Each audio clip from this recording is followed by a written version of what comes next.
Well, I really hope you've been enjoying the content in this first time buyer tribe, which is powered by Kate Faulkner, who's joining me now, and her fantastic and really helpful property checklists. And Kate, we've talked before about the importance of finding the right mortgage when you're starting out on the first step of the property ladder. And we talked about the importance of finding a mortgage broker to assist you. So that really leads on to our next question, is how do you go about finding a reputable mortgage broker?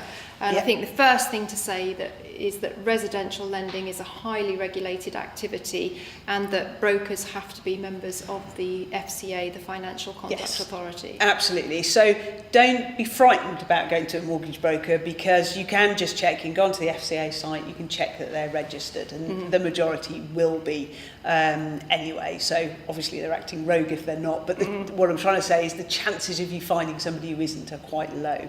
There are various ways of going about it. It may be that somebody you know has bought recently and they have a really good mortgage broker who helped them. You may actually find your company, for example, some companies do deals with mortgage brokers, and you might actually get a special rate. So what I do think is important is that you find somebody that you like. So don't just go for the first person. Sort of ring around 2 or 3 people, find out how they're going to charge you and how much they're going to charge you. Very good point. A lot of buyers are very nervous when they go into an agent and they say, would you like to go to talk to our mortgage broker, because they do offer those services. I actually say there's nothing wrong with that. But I would also have done your research beforehand. So don't get tied into that broker right from the start. Make sure that you've found at least 2 or 3 others, and that if you do choose the agent's mortgage broker to go with, it can be quite helpful because they can assess and they know that you can definitely afford the property you're making an offer on.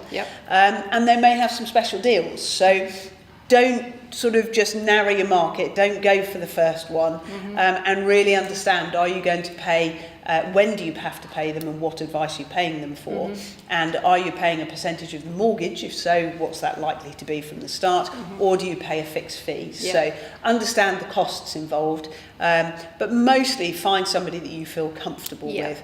And if, for example, you've got problems with credit, or you're self-employed, or indeed you're buying a new build, make sure that you're going to be working with a mortgage broker that has experience of finding finance for people in those circumstances, or specialising in a certain type of property. Because I think a good mortgage broker would want to maybe have a 15-20 minute conversation with you just from the outset, just trying to establish what issues are important to you, you know, what kind of monthly payment do you feel comfortable with. All these different kind of insights are really important for a mortgage broker to go out and source the right product, because there's literally thousands out there. And I think what we tend to do, and we all do this, is we want to go for the kind of cheapest mortgage. So it's very easy to go onto comparison sites and go, oh yeah, I'll go and get that one. But what I would say is it's much more complicated than that in terms of which mortgage you choose. That's not to frighten people. For example, you might be buying with a friend. You might be buying and you've just got married. You might be buying and intending to move in the next 3 or 4 years. And therefore the cheapest mortgage rate may not suit those circumstances. So it's about, and this is where a broker is invaluable, it's about finding the best, sort of the best mortgage that suits your circumstances, as opposed to finding you the cheapest rate or the best rate. So it's really important. They're the only ones that can advise on that. So I can explain the difference between fixed and variable, but I can't tell you which is right for you. So it is really important that you go to see them, find a good mortgage broker that you're comfortable with, and somebody that you feel like, you know, you can go back to and you would like to keep in touch with for life, actually. Yes, absolutely agree. Well, as ever, Kate, thanks for those great insights. And we do encourage you to click on the checklist. The link is below for you, and that will take you through to Kate's checklist about how you can find a reputable mortgage broker in your area. So, as always, Kate, thanks for joining me. Thanks so much.